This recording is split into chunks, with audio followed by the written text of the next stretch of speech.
Hello साथियों, आज हमारा जो टॉपिक है वो है मास मूवमेंट। मास मूवमेंट नाम से ही हमें एक माइंड में एक इमेज बनती है कि एक बहुत बड़ी राशि का मूवमेंट में आना। मास का मतलब होता है एक बहुत बड़ी लार्ज अमाउंट, आप कह सकते हो। इसमें आपकी बहुत बड़ी एक सेल यानी चट्टान हो सकती है, बहुत बड़ा मलबे का ढेर हो सकता है, ठीक है, बहुत बड़ी कोई पहाड़ी हो सकती है, या कई बार आप एवलांसेस वगैरह भी आप देखते हैं। तो उन सब का मूवमेंट में आना ही आपका क्या कहलाता है? मास मूवमेंट कहलाता है। अब बात ये उठती है कि ये मास मूवमेंट क्यों होता है, कहाँ पे होता है, कौन कौन से ऐसे कारण इसके लिए रिस्पॉन्सिबल हैं।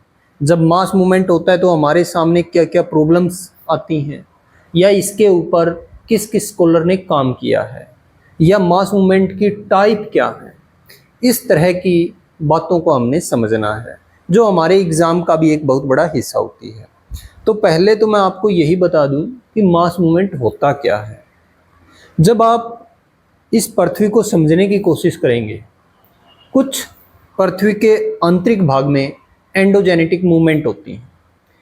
उन एंडोजेनेटिक मूवमेंट की वजह से इस धरातल के ऊपर हम क्या देख पाते हैं? कहीं पे पहाड़ बने, कहीं पे पर्वत बने, कहीं पे प्लेट्यू बने, कहीं पे मैदान बने, कहीं पे ट्रेंचेस बनी, कहीं पे अबेसियल प्लेन नज़र आया। जब ये बनते हैं, इनको आप ये कह सकते हो ये रैंक 1 लेवल की आपकी लैंडफॉर्म है। वैसे तो रैंक 1 के अंदर आप कंटिनेंट और ओशियन को रखते हो, ठीक है, और इनके अंदर जो बनी हुई लैंडफॉर्म है उनको रैंक 2 में रखा जाता है, ठीक है। परंतु थोड़ा सा आप ये देख के चलिए कि आपको ये लग रहा है कि ये बहुत बड़ी लैंडफॉर्म्स, परंतु ये किसकी वजह से बनी है? एंडोजेनेटिक मूवमेंट की वजह से। अब ये मैंने बताया कि अंतर्जात बलों की वजह से आपको इस धरातल पर या धरातल के नीचे, या मेरा कहने का समुद्र के अंदर, आपको बहुत बड़ी मात्रा में अलग अलग प्रकार की आपने मॉर्फोमेट्री देखने को मिली। अब यहाँ पे आपने देखा कि इस धरातल के ऊपर खासकर जो पहाड़ पर्वत मैदान बने हुए थे, जो कहीं पे प्लेन है, कहीं पे थोड़ा सा प्लेट्यू टाइप में यानी कुछ हाइट पे, और कहीं पे पहाड़ियाँ थी। तो ऐसे लग रहा था कि इन सब की डेंसिटी सबकी अलग है, और जब अलग अलग डेंसिटी होगी, अलग अलग एल्टीट्यूड होगा, तो वहाँ पे कुछ ना कुछ मूवमेंट होनी लाजमी है, क्योंकि स्लोप बनता है इनके बीच में।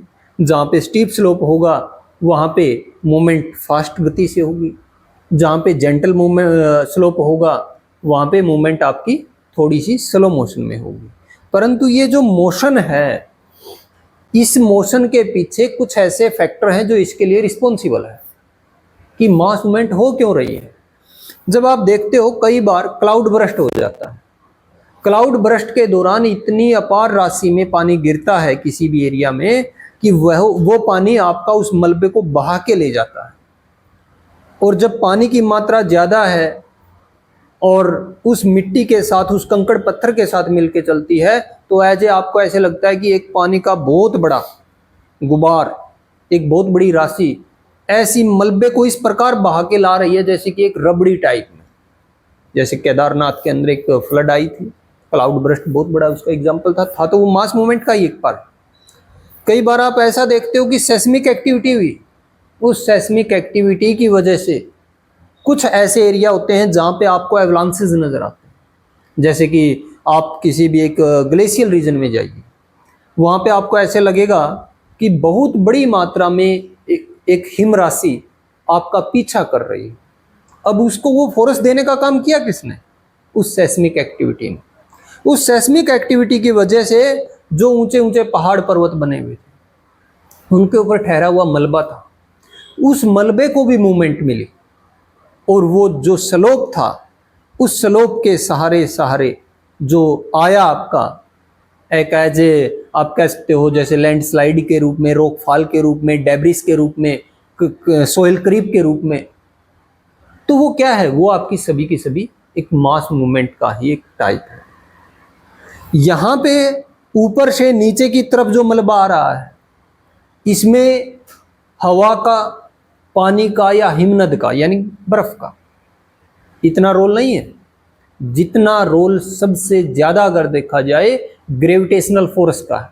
ध्यान रखिए, मास मूवमेंट में अगर कोई रोल है तो वो सबसे ज्यादा किसका है? ग्रेविटेशनल फोर्स का है। ग्रेविटेशनल फोर्स ऊपर से नीचे की तरफ।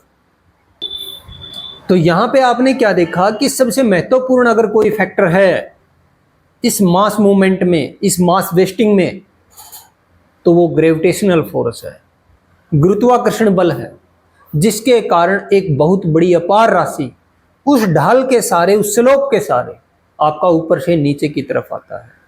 जब वो ऊपर से नीचे आ रहा है उस दौरान आपका पानी एक लुब्रिकेंट का काम करता है।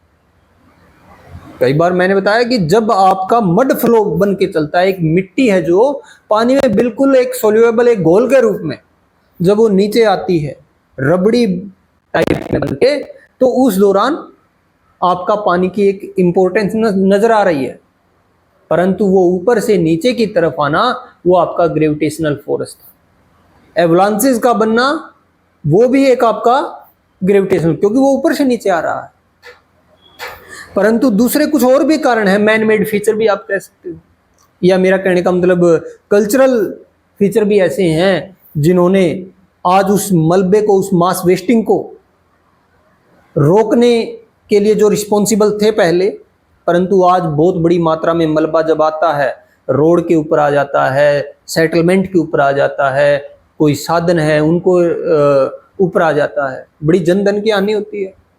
तो उसके लिए जैसे कि आज डिफोरेस्टेशन आप देख रहे हैं, ये डिफोरेस्टेशन भी आज मास वेस्टिंग का एक बहुत बड़ा कारण बना हुआ है। पहले ये लंबे लंबे पेड़, देवदार, चीड़ जैसे पहाड़ी एरिया में आप देखते हैं, तो उस एरिया में जो उन पेड़ों के द्वारा मिट्टी को जोड़े रखने की जो क्षमता थी, वो इस इंसान ने उनका इतने लेवल पे शरण किया है, इतना कटाव किया है कि आज बिल्कुल फ्रीली मूवमेंट करता हुआ आप उस सेटलमेंट तक आप उसका प्रभाव देख सकते हो। यानी इतनी जनधन की हानि होती है, इतनी बड़े लेवल पे कैजुअलिटी होती है, जिसके लिए रिस्पॉन्सिबल हम हैं। तो इस प्रकार कहने का भाव क्या है कि इस मास मूवमेंट, मास वेस्टिंग के ऊपर जो काम करने वाले जो स्कॉलर हैं उनके बारे में हमने पढ़ना है और ये देखना है कि मास वेस्टिंग और मास मूवमेंट में कोई फर्क तो नहीं है, कोई फर्क नहीं है, बस इसको प्रोनाउंसिएट करने वाले अलग अलग बंदे थे। मास वेस्टिंग को थॉर्नबरी ने एक्सप्लेन किया और इसी को जो ब्लिज और पीटर नाम के स्कॉलर आएंगे वो कहेंगे कि ये आपका मास मूवमेंट है। ये मास मूवमेंट आपको ट्रॉपिकल एरिया में भी देखने को मिलती है, टेम्परेट एरिया में भी देखने को मिलती है, पोलर एरिया में भी देखने को मिलती है। क्रायोटर्बेशन, कांजेली फ्लक्शन, ऐसे ऐसे आपने टर्म सुनी होंगी, तो उनके बारे में हमने बात करनी है कि रियल में आपका मास मूवमेंट होता क्या है, पानी का कितनी इंपॉर्टेंस है, या ग्रेविटेशनल फोर्स की कितनी इंपॉर्टेंस है, लैंड स्लाइड क्या होती है, लैंड फॉल क्या होता है, ठीक है, मड फ्लो क्या होता है। ये छोटी छोटी बातें आपको ध्यान होनी चाहिए। जैसे मैंने लैंड स्लाइड बोला, या आपका आप कह सकते हो रॉक फॉल बोला। रॉक फॉल का मतलब है ऊपर से कोई चीज का गिरना, ऊपर से किसी चीज का गिरना। वो अब सेस्मिक एक्टिविटी का कारण भी हो सकता है, या बहुत बड़े बड़े जब चट्टानी पत्थर आपके होते हैं उसके नीचे सपोज वो हल्की सी कोई मलबे की वजह से रुके हुए थे आपके पीक एरिया में, परंतु कुछ ऐसी मूवमेंट हुई सेस्मिक एक्टिविटी की, वो एकदम इतनी इंटेंसिटी थी उस भूकंप की, उसकी वजह से वो आपका पूरा धड़ाम से नीचे आके गिरा, तो वो क्या था, रॉक फॉल था। परंतु जब स्लोप के सारे सारे सारे आपका इस प्रकार आपका नीचे आ रहा है तो वो एक स्लाइड के रूप में आ रहा है। और मैंने बताया मलबे का पानी के अंदर घुल के भी आना होता है, कई बार पेड़ पौधे तक भी उखड़ के साथ आ जाते हैं, तो ऐसी मूवमेंट भी हम देखते हैं। तो इस पूरे फिनोमिना को मास वेस्टिंग या मास मूवमेंट के नाम से जाना जाता है। इसके ऊपर अब हमने बात करनी है कि हमारे एग्जाम में कैसे कैसे प्रश्न आते हैं, तो देखिए अब हम उसके ऊपर बात करते हैं टॉपिक के ऊपर। यस, तो मास मूवमेंट टॉपिक पे जो बात की थी, मास मूवमेंट है क्या, क्योंकि मैंने बताया कि हमारे एग्जाम में क्या आ रहा है, हमने उसके ऊपर बात करनी है। और जो एग्जाम में पूछा जाता है उससे रिलेटेड देखिए क्या कुछ पूछा जा रहा है। तो मास मूवमेंट को डिफाइन कैसे करना है मैंने बताया था भाई, एक स्लोप के सारे, आप सपोज ये कोई एक पहाड़ पर्वत है आपका पठार जो भी हिली एरिया, तो इसके सारे जो मलबा आपका ऐसे ऐसे करके आपका एक प्लेन एरिया की तरफ आ रहा है, ऐसे ऐसे करके या आपका ऐसे करके। अब जो इस प्रकार से मलबा आएगा एक एज ए रॉकफॉल टाइप में या लैंडस्लाइड के रूप में, तो उसमें पानी की मात्रा की बिल्कुल न के बराबर जरूरत होगी, क्योंकि ये आएगा तो कभी इसका कॉर्नर, ये कॉर्नर यहाँ पे टकराएगा, फिर अगला टकराएगा, तो ये बिल्कुल ऐसा नहीं कि बिल्कुल इस प्रकार से आएगा।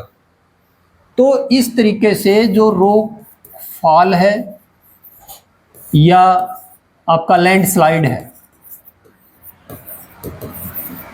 इनमें पानी की न के बराबर जरूरत है। जबकि मड फ्लो, सोयल क्रीप वगैरह में बिल्कुल इस स्लोप के सहारे सहारे आपकी मूवमेंट होगी। उस दौरान जो मलबा आपका नीचे की तरफ आ रहा है, उस दौरान पानी की आपकी बहुत बड़ी इंपॉर्टेंस रहेगी, क्योंकि वहां पर इसका मेन काम क्या रहेगा, पानी का एक एज ए लुब्रिकेंट के रूप में उसे ग्रेविटेशनल फोर्स के थ्रू ऊपर से नीचे की तरफ लेके आने का काम रहेगा। इसको मास मूवमेंट कहा गया है। देखिए यहाँ पे डिफाइन करने के लिए क्या कुछ बताया गया है, शायद आपको दिख भी रहा होगा। जब पृथ्वी की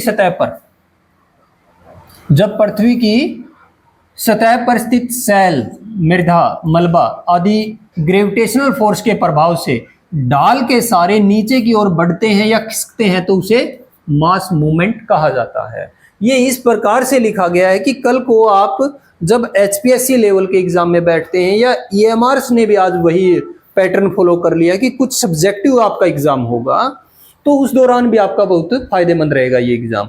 या पीजीटी लेवल के एग्जाम में भी आप देखते हो, तो हमने किस प्रकार इस चीज को क्लियर करना है और ऐसे कौन से क्वेश्चन है जो प्री में या नेट लेवल के एग्जाम में या स्टेट लेवल के एग्जाम में आपके कौन से as a optional exam objective type के आंसर या क्वेश्चन बनते हैं। तो देखिए, तो पहले आपने इसको एक डिफाइन करने का तरीका आना चाहिए कि मास मूवमेंट होता क्या है। किसी चट्टान के मलबे का ग्रेविटेशनल फोर्स के थ्रू नीचे की तरफ आना आपका क्या कहलाता है, मास मूवमेंट। अब इसके ऊपर आपको एक दो डेफिनेशन भी पता हो। वो डेफिनेशन में जैसे शार्प नाम का जियोमॉर्फोलॉजिस्ट हुआ है, थॉर्नबरी हुआ है, स्ट्रॉलर हुआ है, या डेविस हुआ है, या एल्सिकिंग हुआ है, यंग हुए हैं या रूहे हुए हैं, तो इन स्कॉलर की कोई भी एक दो स्टेटमेंट आपको ध्यान होनी चाहिए कि मास मूवमेंट होता क्या है। इन्होंने बताया the downward and outward movement of rock, debris and soil under the direct influence of gravity is called mass movement. यानी इन्होंने क्या बताया, ग्रेविटी के कारण आपका एक बहुत बड़ी मात्रा में आपका रॉक का, मलबे का या मिट्टी का ऊपर से नीचे की तरफ आना आपका क्या कहलाता है, मास मूवमेंट या मास वेस्टिंग कहलाता है। तो ये शार्प नाम का बंदा है। ऐसे ही थॉर्नबरी ने 1968 में इसको डिफाइन किया और स्ट्रॉलर ने भी इसको डिफाइन किया, जिन्होंने स्ट्रीम ऑर्डर और स्ट्रीम नंबर पे काम किया था, जो आपके एग्जाम में एक बार पूछा गया था स्ट्रीम नंबर और स्ट्रीम ऑर्डर के ऊपर। तो वो भी आपको ध्यान रहे, उसका हम अलग से अपना लेक्चर लेंगे। अब देखिए टाइप ऑफ मास मूवमेंट।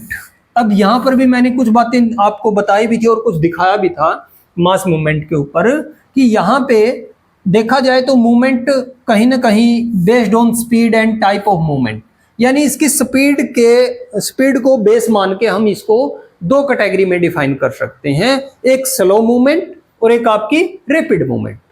अब स्लो मूवमेंट जैसे कि सोयल क्रीप, रॉक क्रीप, सोलिफ्लक्शन और टालस। अब ये जो स्लो मूवमेंट है, इसमें वाटर की इंपॉर्टेंस रहेगी, ये पानी के साथ। कई बार आप ये देखते हो, जैसे इसमें देखिए, आप कहोगे यहाँ पे पानी नजर नहीं आ रहा, परंतु क्या है कि कई बार बड़े लेवल पे अगर बारिश हो जाए, पानी से अगर मिट्टी सैचुरेट हो जाए, इतनी वो उस मात्रा में हो जाती है कि उसके अंदर अपने आप एक मूवमेंट आ जाती है। या कई बार आप ऐसा भी देखते हो, एक ग्लेशियल पोर्शन में आपने आइस शीट वर्ड सुना होगा, आइस शीट यानी आइस शीट या स्नो लाइन। मैं यहां पे भी आपको बताना चाह रहा हूं कि कई बार एक पानी किस प्रकार एक बहुत बड़ी राशि को मूवमेंट दे देता है। यहां पे आप कैसे इसको डिफाइन करेंगे, जैसे कि कोई भी एक पहाड़ पर्वत है, मैं इसको थोड़ा साफ करता हूं ताकि प्रॉपर वे से हम इस पे काम कर सकें। देखिए, मैंने बताया आपने स्नो लाइन सुना हो, आइस शीट सुना हो, उस आधार पे किस प्रकार मास मूवमेंट होती है। और मैंने बताया ये जो 3-4 टाइप थी, सोयल क्रीप था, रॉक क्रीप था, या आपका कहने का मतलब है हमारा सोलिफ्लक्शन टालस, तो इसको हमने समझना है। तो यहाँ पे मैं बात बता रहा था, सपोज ये कोई एक आपकी कोई भी पहाड़ी या माउंटेन्स है, ठीक है। अब यहाँ पे आप क्या देख रहे हैं कि स्टार्टिंग जब इसके ऊपर बर्फ जमनी स्टार्ट हुई, सपोज शीतकाल के दौरान जब इसके ऊपर बर्फ की पहली लेयर जमी, या सर्द काल आपका आया, विंटर की स्टार्टिंग हुई, तो जैसे जैसे 3-4 महीने लगातार स्नोफॉल हुआ, तो इसके ऊपर स्नोफॉल होता रहा, यानी आप ये मान के चलिए स्नोफॉल होता रहा। तो इसके ऊपर एक लंबे टाइम के दौरान एक बहुत बड़ी मात्रा में आपका बर्फ का, आइस का एक विस्तार हो गया। अब आपको पता है कि दाब बढ़ गया, किस पे? इस नीचे वाली परत के ऊपर। जब नीचे वाली परत पे दबाव बढ़ेगा तो क्या होगा? दाब बढ़ने से ताप भी बढ़ता है। तो ऐसी सिचुएशन में जो एक लेयर का काम कर रही थी, एक चट्टान और एक बहुत बड़ी राशि के बीच में, कौन सी? वो पहले टाइम में बिछी हुई बर्फ की एक परत, वो क्या होगी? वो मेल्ट हो जाएगी। जिस प्रकार गन्ने का जूस पीते हैं, दो बड़े बड़े एक राउंड शेप में आपके, उसको हम कह सकते हैं रोलर टाइप में होते हैं, जो वो क्या करते हैं, उस गन्ने को एक रस निकाल देते हैं। वैसे आप ये मान के चलिए ये एक चट्टान है, ठीक है, एक रॉक है, और ऊपर से आपका बर्फ का एक बहुत बड़ा भार है। तो यहाँ पे एक पानी की मात्रा बन जाती है, और ऊपर से जब इसके नीचे पानी बन जाए और ऊपर से आप स्लोप देख रहे हैं, ऐसी सिचुएशन में क्या होगा? ये जो हिम राशि है एक एवलांसिस का रूप ले लेगी। समझ में आई बात? तो ऐसे ऐसे करके मास मूवमेंट होती है। और ये जैसे वर्ड आया था यहाँ पे, सोयल क्रीप, रॉक क्रीप, सोलिफ्लक्शन। सोलिफ्लक्शन क्या होता है? कहीं ना कहीं एक सोयल वाटर के साथ इतना मिलके मेरा मलबे के रूप में जब वो नीचे की तरफ आ रही है, जिसमें कंकड़ पत्थर भी आ रहे हैं, ठीक है। तो इस तरह की मूवमेंट में पानी की बड़ी इंपॉर्टेंस रहती है। जबकि जो रैपिड मूवमेंट है, इसमें पानी की जरूरत नहीं है, इसमें पानी की जरूरत नहीं है। और आपका यहाँ पे क्या रहता है? जैसे rock fall, rock slide, landslide, debris flow, mud flow, earth flow, यहां पर भी अगर मैं इसको कैटेगरी करूं तो ये जो आप मान के चलिए ऊपर वाले 3, ये बिल्कुल पानी की एक बूंद की भी जरूरत नहीं इनको। सिर्फ सेस्मिक एक्टिविटी घटित हो जाए और ऐसी सिचुएशन में वो मलबा ऊपर से नीचे की तरफ आएगा, और आपका क्या होगा? एक बहुत ही फास्ट गति के साथ आपका नीचे आएगा। वो सेटलमेंट पे भी आ सकता है, व्हीकल्स पे भी आ सकता है, किसी रोड के ऊपर भी आ सकता है, ठीक है ना। फिर यहाँ पे फ्लो वर्ड आया, debris flow, mud flow, earth flow. यहाँ पर फिर कुछ पानी की जरूरत आपकी महसूस होगी। तो ऐसे करके स्पीड को बेस मान के 2 तरह की मूवमेंट मानी जाती है यहाँ पे। अब देखिए यहाँ पे थोड़ा सा समझिए, पहले मैं इसको डिफाइन करना चाहूंगा।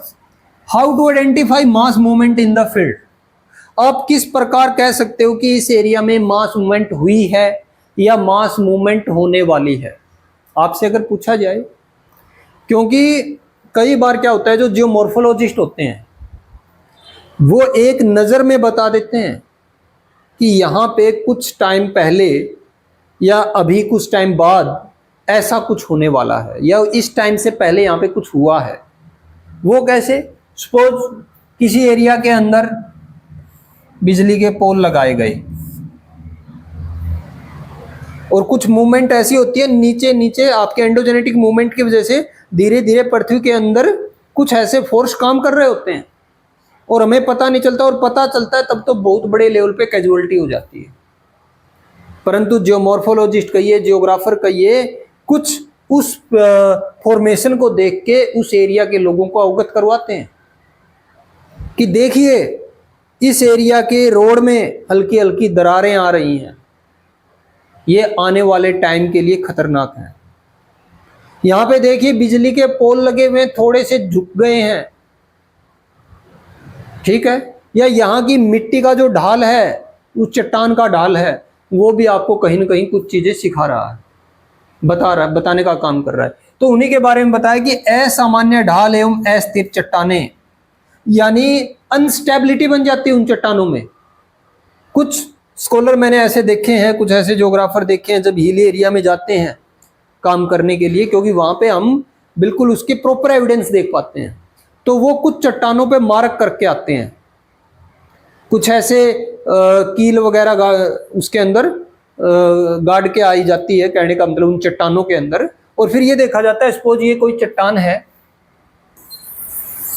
एक यहाँ पे, एक यहाँ पे, एक यहाँ पे, एक यहाँ पे, ऐसे कीलें रोक दी गई, और आप 20 साल बाद गए और आपने देखा कि ये कीलें है ना इरेगुलर शेप सी बनी हुई है, आप लगा के तो ऐसे आए थे। तो अब ये चट्टान आपको क्या मैसेज दे रही है कि मूवमेंट है। समझ में आई बात? अनस्टेबिलिटी को शो कर रही है।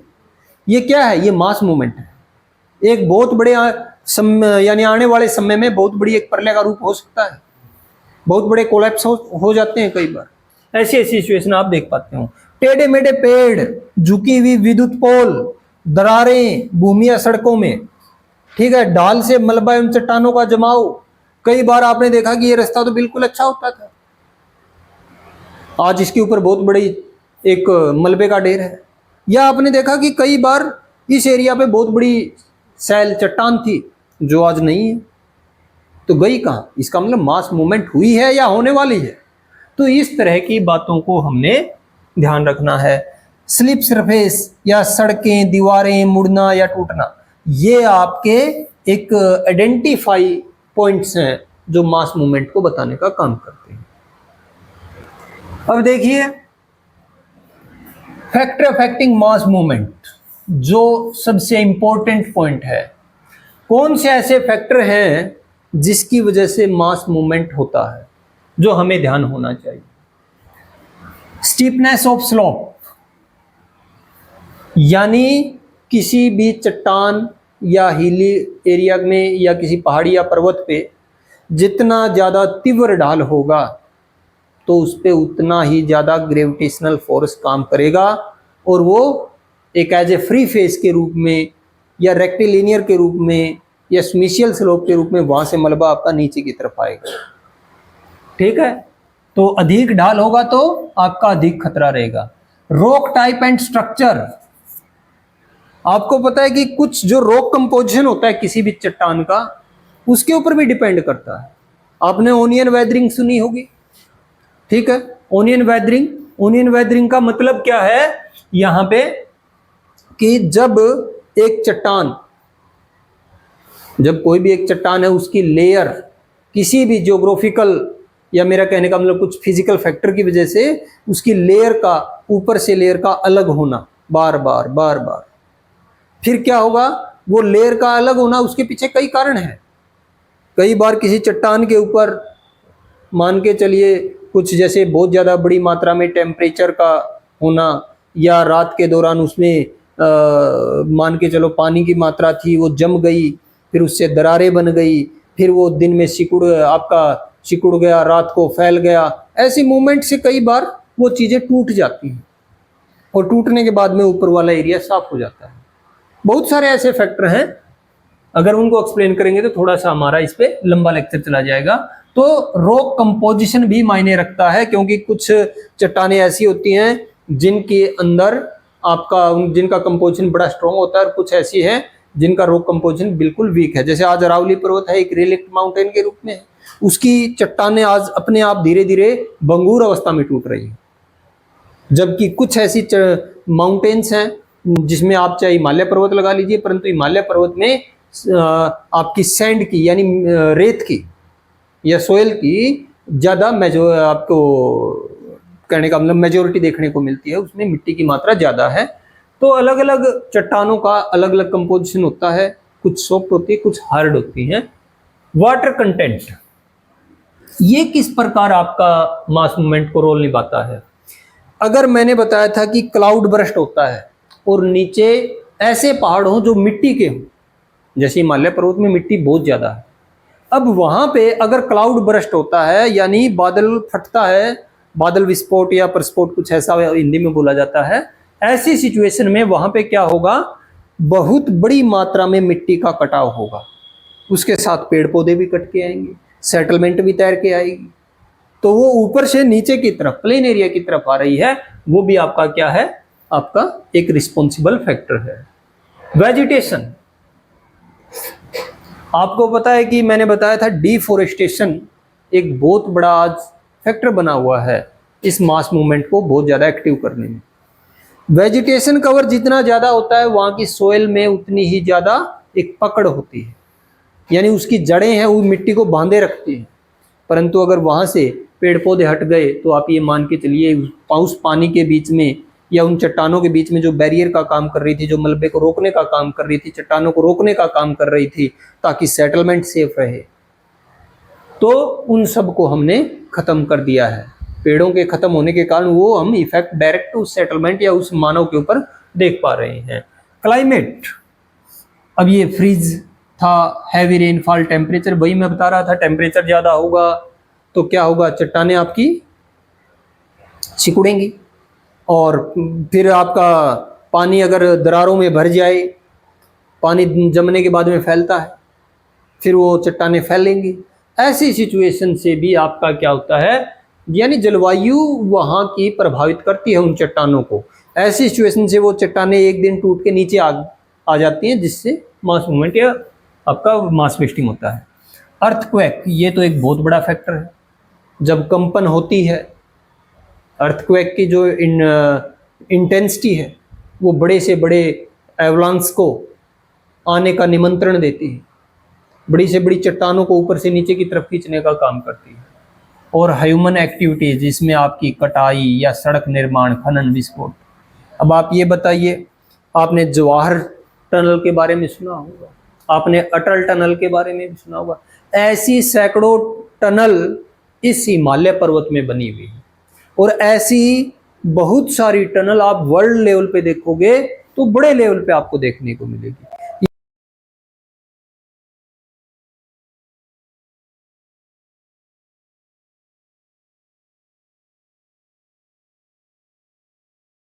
ये देखिए, तो ऐसी सिचुएशन में आप क्या देख रहे हैं, एक बार ह्यूमन एक्टिविटी में, एक सेकंड,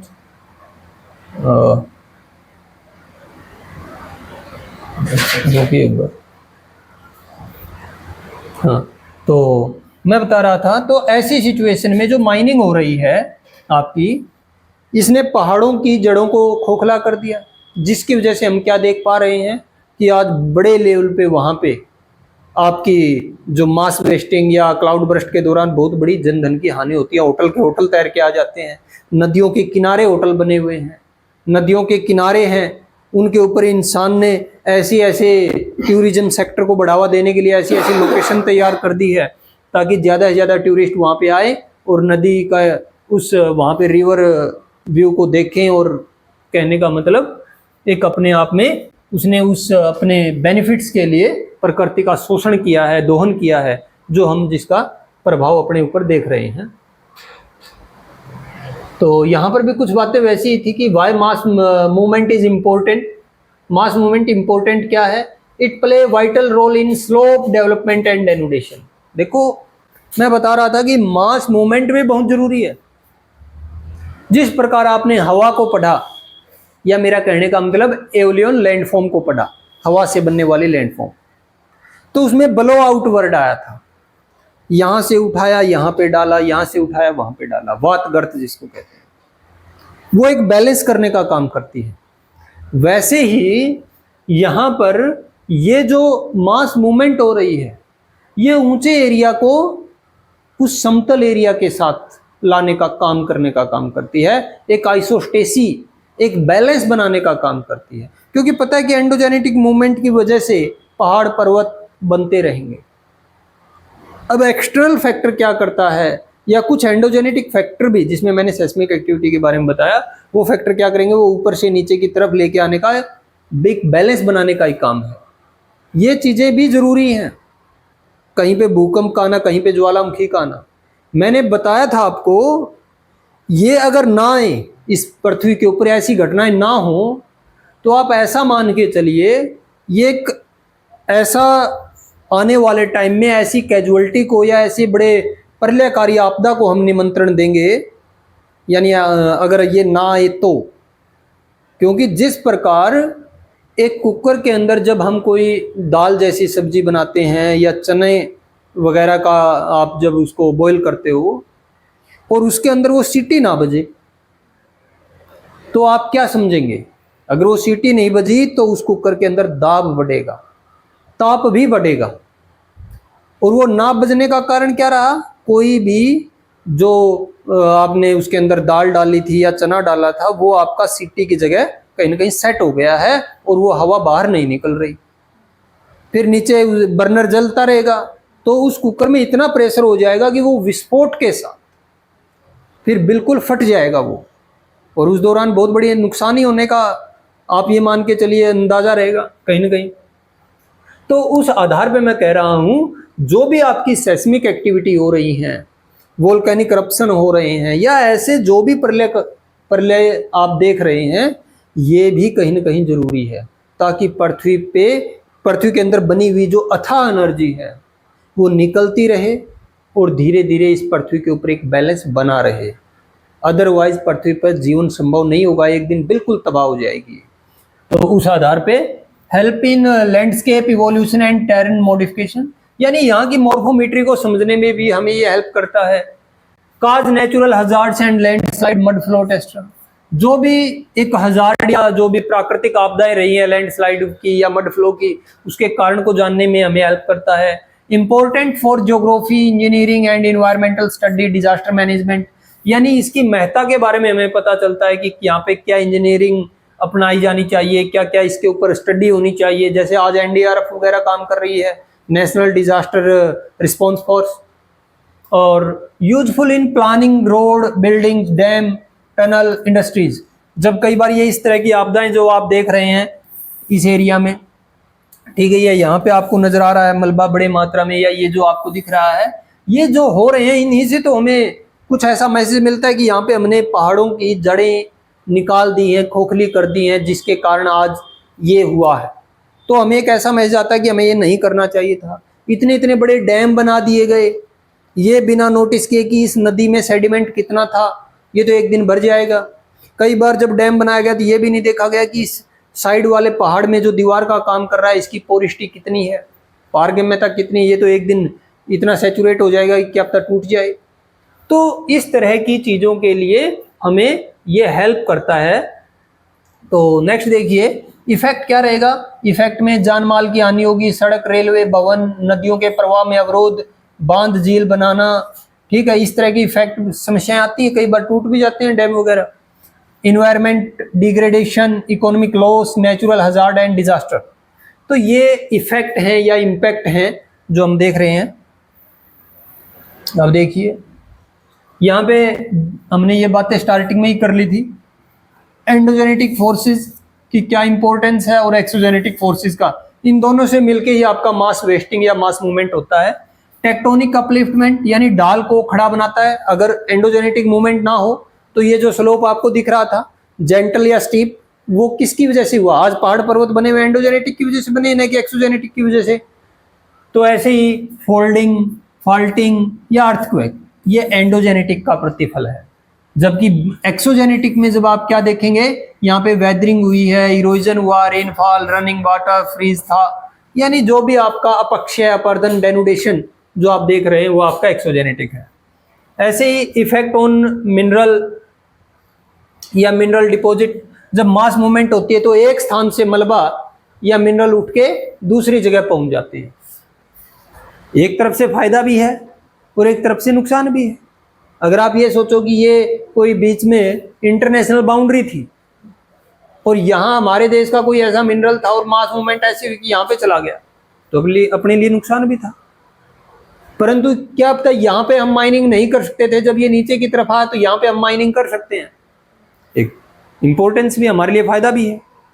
या मैं कहूँ एक डिस्ट्रीब्यूशन करने का काम करती है, ये कहीं ना कहीं बैलेंस ही बनाने का काम रहेगा। तो इसने बताया मास मूवमेंट खनिजों को उनकी मूल स्थिति से हटाकर सेकेंडरी पोजीशन में जमा करना, यानी एक स्थान से दूसरे स्थान पे। कंसंट्रेशन या डिस्पर्शन दोनों संभव है, एक जगह आके जमा होता है तो कहीं एक जगह से दूसरे जगह पे जाना एक डिस्पर्शन भी है, फैलाव भी है। इकोनॉमिक मिनरल्स का पुनर्वितरण, ठीक है, इकोनॉमिक मिनरल्स का यानी एक स्थान से दूसरे स्थान पे इस तरह का बिछाव, इससे आपकी आर्थिक स्थिति में सुधार भी होता है कहीं ना कहीं। प्रोस्पेक्टिंग में सहायता, यानी टालस, सक्री और आपका कोलोवियम डिपॉजिट की पहचान, यानी जो आपके मलबे के जो ढेर देखने को मिलते हैं आपको, उसके बारे में इसने बताया कि एक जगह से दूसरी जगह पे।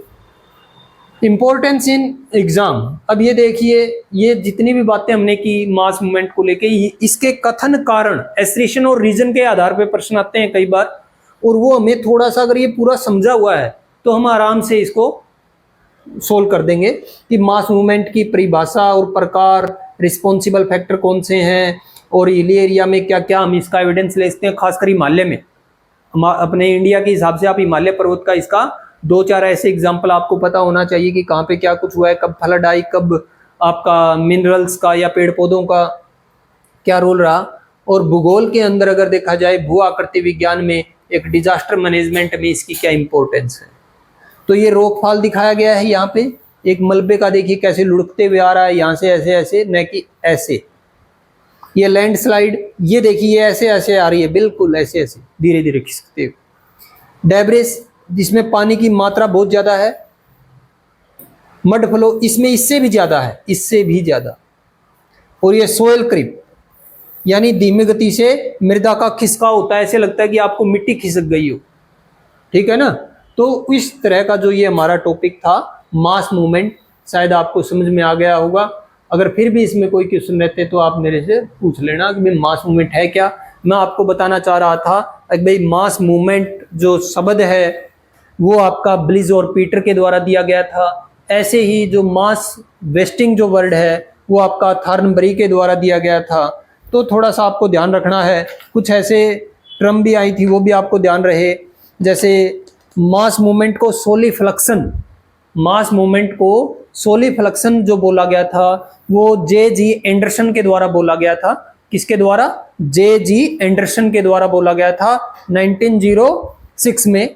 और मास मूवमेंट को कांजेली फ्लक्शन, मास मूवमेंट को कांजेली फ्लक्शन जो बोला गया था वो जे डेलिक के द्वारा बोला गया था, जे डेलिक। मास मूवमेंट को कांजेली फ्लक्शन जे डेलिक के द्वारा 1951 में, जबकि मास मूवमेंट को आपका सोली फ्लक्शन वर्ड बोला गया था जे.जी. एंडरसन के द्वारा 1906 में। और मास मूवमेंट को पोलर एरिया में क्रायोटर्बेशन नाम देने वाले आपके वो हैं क्रायोटर्बेशन नाम देने वाले हैं आपके ब्रायन। कौन है? ब्रायन। 1946 में, 1946 के अंदर क्या बोला है इसको? क्रायोटर्बेशन। क्रायो नाम से ही पता चल रहा है, क्रायो होता है ग्लेशियल पोर्शन की बात कर रहे हैं, जैसे क्रायोस्फीयर जहाँ पे बर्फ की मात्रा ही बहुत ज़्यादा हुई, आपको चारों ओर बर्फ ही बर्फ दिखे, और वहाँ पे अगर उस एरिया में मूवमेंट हो रही है तो उसको क्रायोटर्बेशन आप कह सकते हो। तो आपको ब्रायन नाम के स्कॉलर को ध्यान रखना है। तो ये हमारा टॉपिक था, तो मिलते हैं अगले टॉपिक में। धन्यवाद।